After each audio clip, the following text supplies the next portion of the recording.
વિદ્યાર્થી મિત્રો, અગાઉ આપણે વિધેય એફ સતત કોઈ સી બિંદુ આગળ ક્યારે બને છે, ક્યારે ન બને એની ચર્ચા કરી. મીન્સ એના સતત થાય એ બિંદુઓ ક્યાં અસતત થાય છે એની વાત કરી અને એને લગતા થોડા ઉદાહરણો પણ જોયા. હવે આપણે થોડા આગળના એક્ઝામ્પલ ઉદાહરણ 10ની આજે વાત કરીએ છીએ. તો ઉદાહરણ 10માં આપણને એફએક્સ આપ્યું છે x+2 x-2 બે રીતે વ્યાખ્યાયિત છે. x+2 છે જ્યારે એક્સની કિંમત 1 કે 1થી નાની હોય, x-2 છે જ્યારે x 1થી મોટો.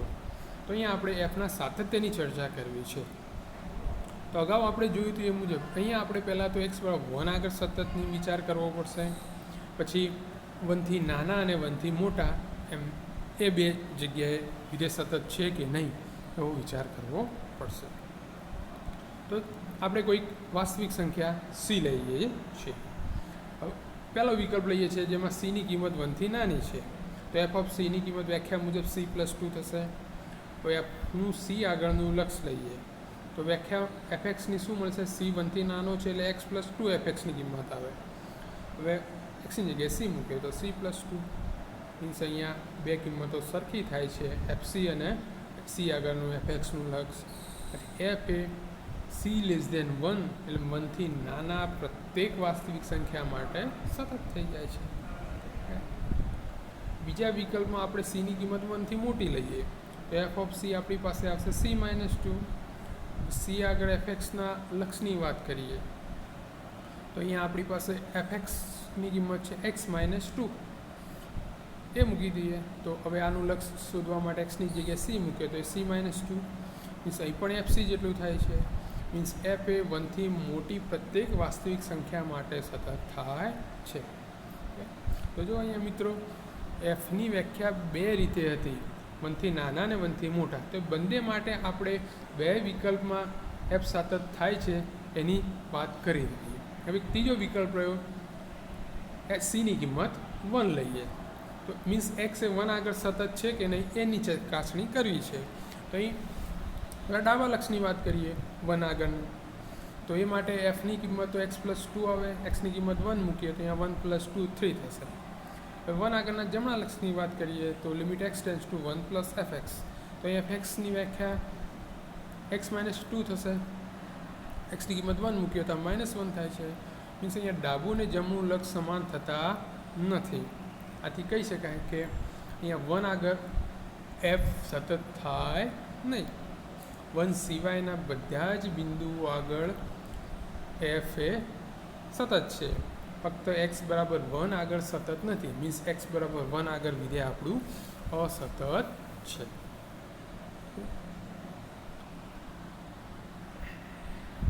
આવું જ એક ઉદાહરણ 11 છે એની વાત કરીએ તો ઉદાહરણ 11માં એફએક્સની વ્યાખ્યા એ મુજબ જ છે. એક્સની કિંમત 1થી નાની હોય તો x+2, 1થી મોટી હોય તો x-2, પણ 1 માટે એને 0 આપેલું છે.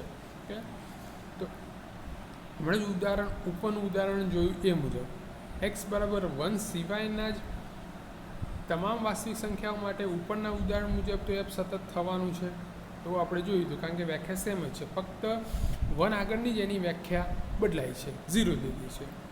હવે આપણે હમણાં જ જોયું f1 આગળનું ડાબી બાજુનું લક્ષ આપણે જોયું તો આપણને 3 મળ્યું હતું, અને 1 આગળનું જમણી બાજુનું લક્ષ શોધ્યું હતું તો એ આપણને -1 મળ્યું હતું. કે મીન્સ ડાબું ને જમણું લક્ષ સમાન નથી એટલે લક્ષનું અસ્તિત્વ જ નથી. આથી કહી શકાય કે 1 આગળ પણ એ સતત નથી, મીન્સ અસતત છે. કે અસતત છે એ બાજુમાં આપણે જોઈ શકીએ કે તો અસતત 1 આગળ અસતત કહેવાય એમ, જ્યારે બાકીના બધા જ બિંદુઓ એ સતત છે. તો કહી શકાય કે r-1 કે આના ઉપર એ સતત થઈ જાય છે, ફક્ત 1 આગળ અસતત છે. હવે બાજુમાં એનો જો ગ્રાફ દોર્યો છે કે જ્યારે એક્સની કિંમત 1થી નાની છે ત્યારે x+2 છે એટલે કે આ એક રેખા જે જાય છે એ ટાઈપ હોય, પણ x 1થી નાનો હોય ત્યારે આ બાજુ અનંત ફેલાયેલી છે. જ્યારે એક્સની કિંમત 1થી મોટી હોય ત્યારે x-2 વાળી રેખા છે એટલે આમ ફેલાયું છે, કિરણ જાય છે. પણ એક્ઝેક્ટ 1 આગળ એનો ગ્રાફ તૂટે છે. આ 1 અહીંયા નથી પણ અહીંયા 1 છે, મીન્સ 1 આગળ ગ્રાફ તૂટે છે. તો અહીં જોઈ શકાય છે કે 1 આગળ એનો આલેખ તૂટી જાય છે, એટલે જે 1 આગળ અસતત છે. તો આ આપણે જો કોઈ વિધેયના સાતત્યની જો ચકાસણી કરવી હોય તો તમે એના આલેખ ઉપરથી પણ એની ચકાસણી કરી શકો. એ વિધેયનો જો ગ્રાફ દોરો. હવે જો કોઈ બિંદુની આગળ એનો ગ્રાફ સતત હોય, તૂટતો ન હોય, મીન્સ આપણે પેન ઉપાડ્યા સિવાય એને દોરી શકતા હોઈએ છીએ, એટલે કે એ સતત જ હોય, તૂટતો હોય નહીં, તો એ કહી શકાય કે વિધેય એ બિંદુ આગળ સતત છે. અહીંયા આપણે જોયું કે 1 આગળ જો આપણે ગ્રાફ દોરવા જઈએ તો આગળ ને પાછળ દોરવા માટે આપણે પેન ઉઠાવવી પડે છે. ગ્રાફ સતત રહેતો નથી, પેન ઉપાડવી પડે છે, એટલે ગ્રાફ અહીંયા સતત રહેતો નથી, એટલે વિધેય 1 આગળ સતત નથી. આમ જો કોઈ વિધેયનો ગ્રાફ આપણે દોરીએ, જો સળંગ જ હોય, ક્યાંય તૂટતો ન હોય, તો બધા જ બિંદુઓ એ સતત છે એવું આપણે કહી શકીએ. આપણે એક આલેખ પરથી પણ આપણને જે તે વિધેયનો આલેખ દોરતા આવડતો હોવો જોઈએ, કાં તો એના આલેખની આપણને ખબર હોય તો આપણે એના સાતત્યની વાત આલેખને આધારે પણ કરી શકાય. હવે આપણે ઉદાહરણ 12ની વાત કરીએ. ઉદાહરણ 12માં પણ આપણને ઉપર મુજબની જ વ્યાખ્યા છે. fxની x 0 માટે x+2 છે અને x 0 માટે -x+2 છે. તો અહીંયા f એ 0 સિવાયની વાસ્તવિક સંખ્યાઓ માટે વ્યાખ્યાયિત છે. તો એ સતત છે કે નહીં, સાતત્યની ચર્ચા કરવી છે.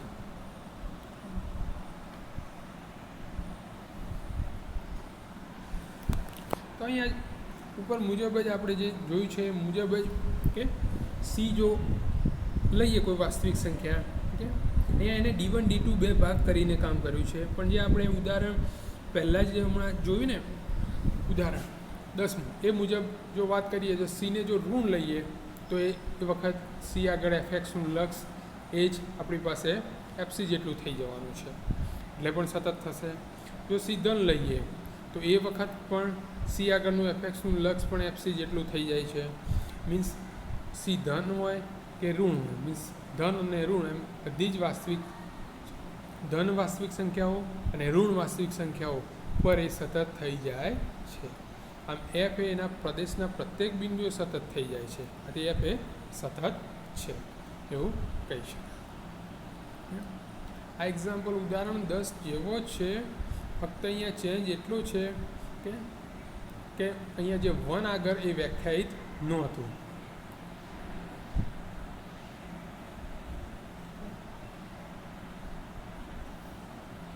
અહીંયા 0 આગળ લીધું છે, ઓકે, મીન્સ અહીંયા 0 સિવાયની બધી જ વાસ્તવિક સંખ્યાઓ આગળ સતત થઈ જાય છે, કારણ કે 0 એના પ્રદેશમાં પણ નથી, આથી એના આખા પ્રદેશ ઉપર એ સતત છે એવું આપણે કહી શકીએ.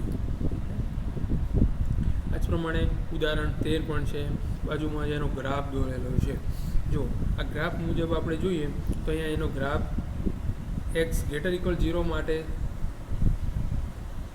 તદે વિધેય થાય છે, એટલે કિરણ જેવો થાય, અને x ઋણ માટે x² છે, એટલે આવો કર્વ આવે.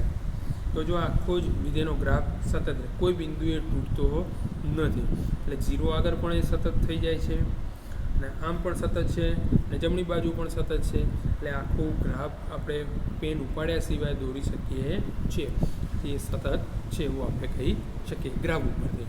બાકી અહીંયા આપણે સાબિત પણ કરી શકીએ છીએ કે એક્ઝામ્પલ મુજબ. હવે એક ઉદાહરણ 14 છે કે બહુપદી વિધેય સતત છે, જેને આપણે ઓકે એક પ્રમેય તરીકે ગુણધર્મ તરીકે લઈ જ લઈશું કે પોતે સતત છે. થોડા બીજા પણ એક્ઝામ્પલો છે, ઉદાહરણ કે તમે જોજો. કે હવે આપણે આગળ જઈએ છીએ, સતત વિધેયોના બીજગણિતની વાત છે. આના આધારે આપણે ઘણા વિધેયો કોમ્પ્લિકેટ હોય તો એ સતત છે કે નહીં એવું સરળતાથી ચકાસી શકીએ છીએ. તો આનો પ્રમેય છે, એની આપણે વાત કરીએ. પ્રમેય આપણને એવું કહે છે આપણી પાસે બે વિધેય f અને g છે, એ પ્રત્યેક વાસ્તવિક સંખ્યા c આગળ સતત છે, મીન્સ બંને વાસ્તવિક વિધેયો સતત વિધેયો છે. જો એ c આગળ સતત હોય તો f અને gનો સરવાળો પણ c આગળ સતત થાય, f અને gની તફાવત પણ c આગળ સતત થાય, f અને gનો ગુણાકાર પણ c આગળ સતત થાય, f અને gનો ભાગાકાર પણ સી આગળ સતત થાય. અહીં આપણે માની લઈએ છીએ કે જે તે વિધેયોનો સરવાળો, બાદબાકી, તફાવત અને ગુણાકાર, ભાગાકાર એ સી આગળ વ્યાખ્યાયિત છે. ઓકે, તો ઇન શોર્ટ, આપેલા બે વિધેયો જો સી આગળ સતત હોય તેમનો સરવાળો, તફાવત, ગુણાકાર અને ભાગાકાર આ બધું જ સતત થાય છે. ઓકે, તો આ પ્રમેયને આધારે આપણે ઘણા વિધેયો સતત બતાવવામાં સરળ પડે છે. ઓકે, તો એના આધારે થોડા એક્ઝામ્પલો જોઈએ.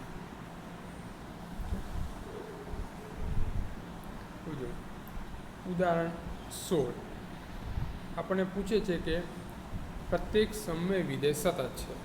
હવે સમય વિધેય આપણને fx લઈએ તો એ શું થાય છે? px ભાગ્યા qx બે બહુપદીઓનો ભાગાકાર છે. હવે આપણે હમણાં જ જોયું બહુપદી વિધેયો તો સતત હોય છે. પહેલું વિધેય px પણ સતત, છેદનું વિધેય qx પણ સતત છે, તો બેનો ભાગાકાર પણ સતત થઈ જાય. આથી સમય વિધેય સતત વિધેય છે.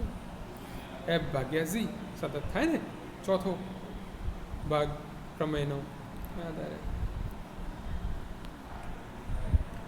ઉદાહરણ 17 આપણને કીધું છે કે સાઇન વિધેય સતત છે.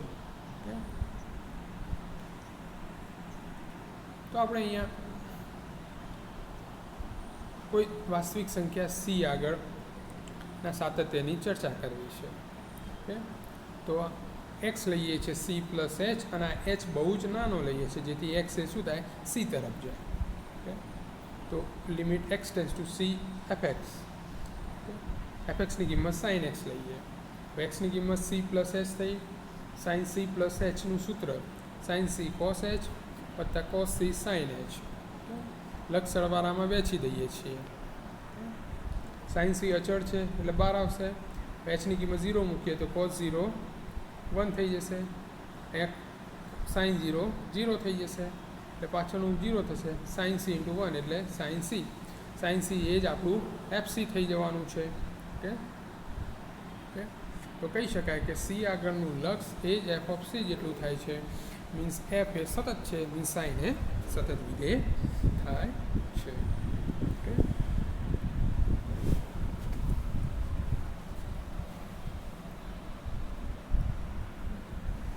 તો આ જ પ્રમાણે આપણે સાઇન વિધેયને સતત બતાવ્યું. આ જ પ્રમાણે કોસ વિધેયને પણ સતત છે એવું બતાવી શકાય. ઓકે, પણ અહીંયા ખાસ આપણે એ ધ્યાન રાખ્યું કે કોઈ વાસ્તવિક સંખ્યા સી આગળ આપણે એને લક્ષની વાત કરીએ છીએ. આ સીમાં એચ ઉમેરીએ એવો એક્સ લઈએ છીએ, પણ એક્સ એટલા માટે લઈએ છીએ કે અહીં એચ બહુ જ નાનો ટેન્સ ટુ 0 કરીએ છીએ. મીન્સ એક્સ એ શું થઈ જાય? સી તરફ થઈ જાય છે, સી તરફ જાય છે. એટલે એક્સની સી આગળના સાતત્યની વાત થાય. ઓકે, એટલા માટે આવું લઈએ છીએ. જેમ આપણે અહીંયા સાઇનને સતત બતાવ્યું એ જ પ્રમાણે કોસને પણ સતત બતાવી શકાય. હવે ટેન વિધેય લઈએ તો ટેન એ સાઇન ભાગ્યા કોસ છે. સાઇન પણ સતત છે, કોસ પણ સતત છે, તો બે વિધેયોનો ભાગાકાર પણ સતત થઈ જશે. આમ ટેન એ એના પ્રદેશ ઉપર સતત થાય. આ જ પ્રમાણે જો આપણે કોટની વાત કરતા હોઈએ, કોટ વિધેય શું થાય છે? કોસ ભાગ્યા સાઇન, તો એ પણ સતત થઈ જવાનું છે.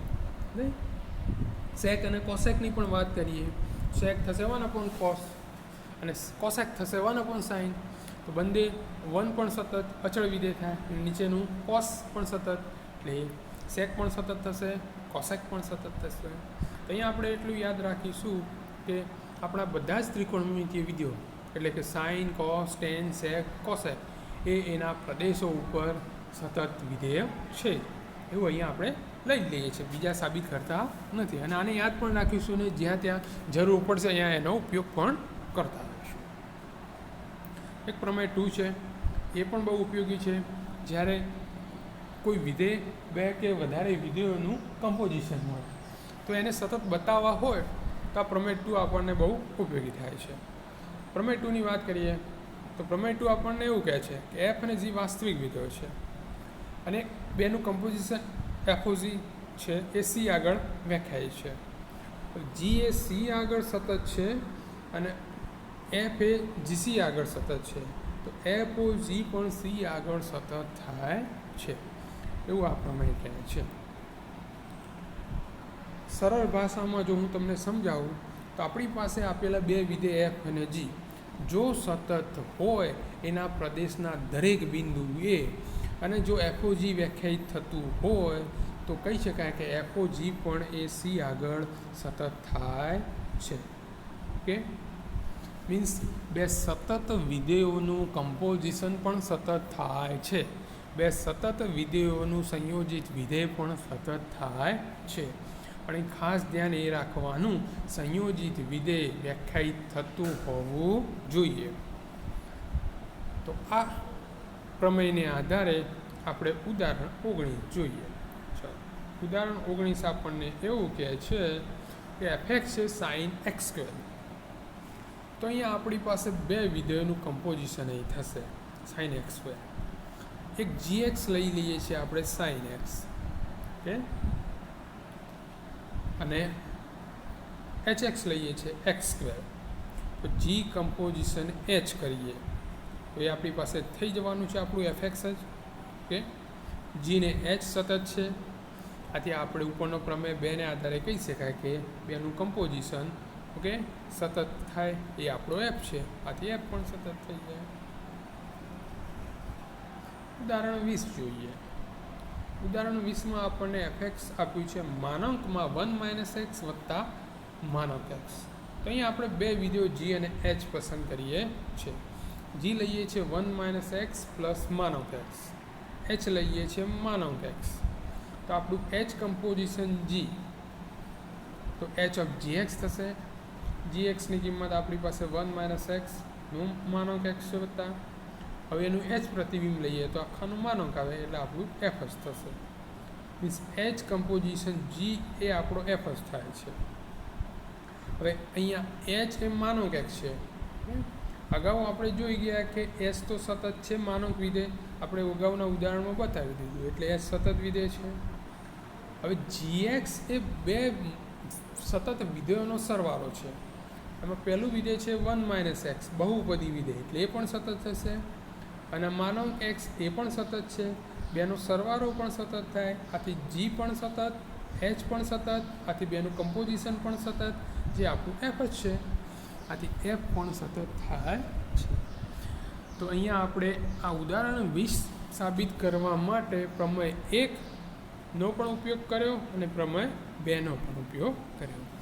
તો આ મિત્રો પ્રમેય 1 અને પ્રમેય 2 નો ઉપયોગ કરીને આપણે ઘણા આવા કોમ્પ્લિકેટ વિધેયો હોય તો એને સરળતાથી સતત છે કે નહીં એવું ચકાસી શકીએ છીએ.